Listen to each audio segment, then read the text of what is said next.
Opposition इत्तेहाद India की meeting में वज़ीर आज़म के चेहरे के तौर पर मल्लिकार्जुन खड़गे का नाम पेश होने पर रद्दअमल जाहिर करते हुए गुलबर्गा ज़िला के निगरान वज़ीर प्रियांक खड़गे ने कहा है कि वज़ीर आज़म के ओहदे के लिए उनके वालिद का नाम उनकी काबिलियत और सलाहियत की बुनियाद पर पेश हुआ है, न कि ज़ात की बुनियाद पर।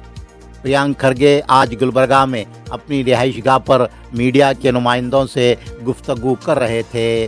प्रियांक खड़गे ने एक सवाल के जवाब में कहा कि क्या पसमानदा और कमज़ोर तबक़ात से किसी को वज़ीर आज़म नहीं बनना चाहिए। उन्होंने कहा कि नरेंद्र मोदी को वज़ीर आज़म बनाने के लिए उनकी ज़ात क्यों नहीं देखी गई, जबकि पिछले 10 सालों से हम देख रहे हैं कि उनमें क्या काबिलियत है।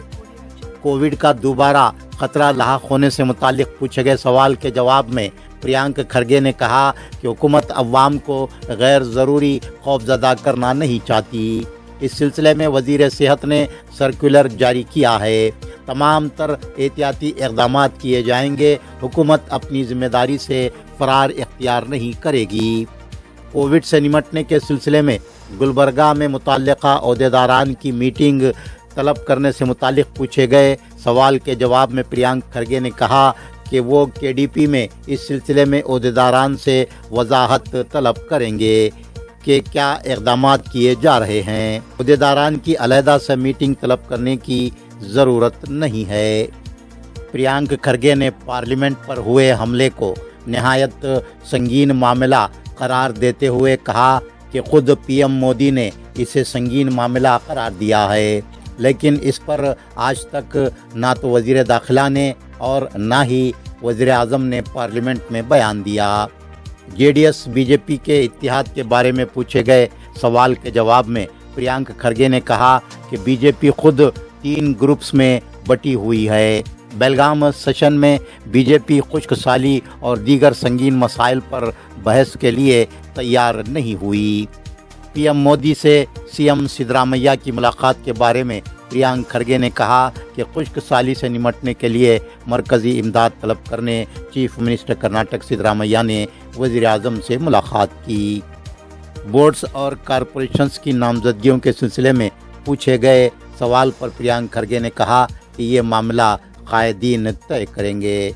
नई दिल्ली में सिद्धरामैया एआईसीसी सदर मल्लिकार्जुन खड़गे से रिवायती तौर पर मुलाकात करेंगे।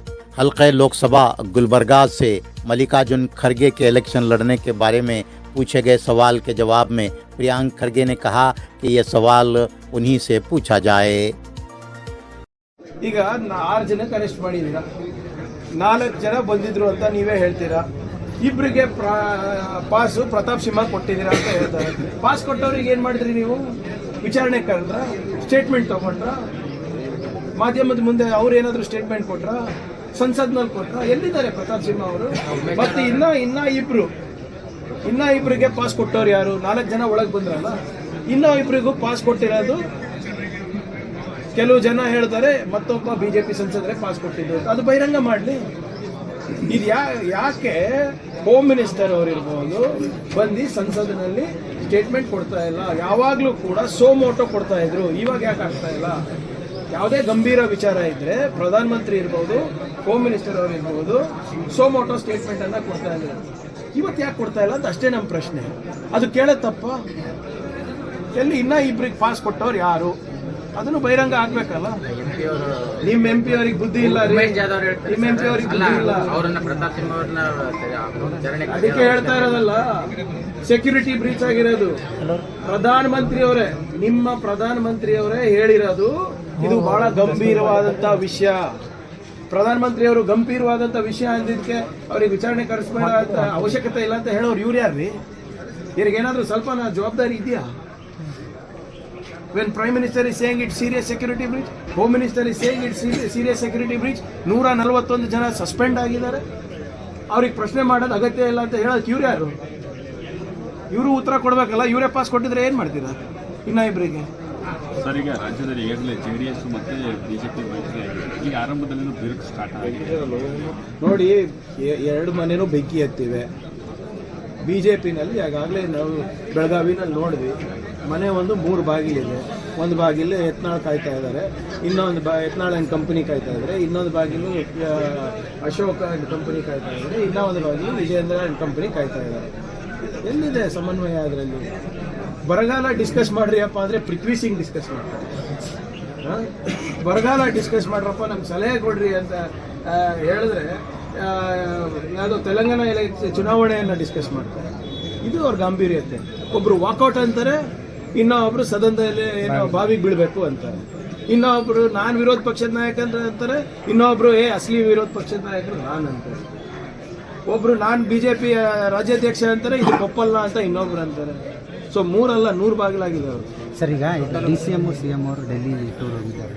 ಇವತ್ತೇನಾದರೂ ಹೋಗಿಲ್ಲ ಸರ್, ಪ್ರಧಾನಮಂತ್ರಿ ಭೇಟಿ ಅಲ್ಲ, ಈ ಪಾರ್ಟಿ ಹೈಕಮಾಂಡ್ಗೂ ಮೀಟ್ ಆಗ್ತಾರೆ ಅಂತೇಳಿ ಈ ಇದ್ರ ಬಗ್ಗೆ ನಿಗಮ ಮಂಡಳಿ ಬಗ್ಗೆ ಡೆಲ್ಲಿನಲ್ಲಿದ್ದಾರೆ. ಮೊದಲೇ ಆಗೈತೆ ಮಾನ್ಯ ಪ್ರಧಾನಮಂತ್ರಿಗಳಿಗೆ ಭೇಟಿಯಾಗಿ ನಮ್ಮ ಏನು ಈ ಭೀಕರ ಬರ ಇದೆ ಅದ್ರ ಬಗ್ಗೆ ಚರ್ಚೆ ಮಾಡಿದ್ರು. ಅದನ್ನೇ ಕಾಲಾವಕಾಶ ಕೊಟ್ಟಿದ್ದಾರೆ. ನಮ್ಮ ವಾದವನ್ನು ನಾವು ಮಂಡಿಸಿದ್ದೀವಿ ಪ್ರಧಾನಮಂತ್ರಿಗೆ. 18,000 19,000 ಕೋಟಿ ರೂಪಾಯಿ ನಮಗೇನು ಕೇಂದ್ರ ಸರ್ಕಾರದಿಂದ ಬರಬೇಕು, ಅದು ನ್ಯಾಯವಾಗಿ ಸ್ವಲ್ಪ ದಯವಿಟ್ಟು ದೊಡ್ಡ ಮನ್ಸು ಮಾಡಿ ಕೊಡಿ ಅಂತ. ನೋಡೋಣ ಏನಾಗುತ್ತೆ. ಹೊರತುಪಡಿಸಿ ಇವಾಗ ಇಂಡಿಯಾ ಅಲಯನ್ಸ್ ಮೀಟಿಂಗ್ ಹೋಯಿತು, ಮತ್ತು ಯಾವಾಗಲೂ ಕೂಡ AICC ಅಧ್ಯಕ್ಷರಿಗೆ ಭೇಟಿಯಾಗುವ ಒಂದು ಟ್ರೆಡಿಷನ್ ಇದೆ, ಅದು ಮಾಡ್ಕೊಂಡು ಬರ್ತಾರೆ. ಬೋರ್ಡ್ ಏನಾದರೂ ಅವರು ದೊಡ್ಡವ್ರು ಚರ್ಚೆ ಮಾಡ್ಕೊಂಡು ಬರ್ತಾರೆ. ಹಾಗಾಗಿದ್ರೆ ಆಗುತ್ತಲ್ಲೇ. ಸರ್, AICC ಅಧ್ಯಕ್ಷರು ಕಂಟೆಸ್ಟ್ ಮಾಡ್ತಾರೆ ಸರ್ ಕಲಬುರಗಿ, ಅವ್ರಿಗೆ ಕೇಳಬೇಕು.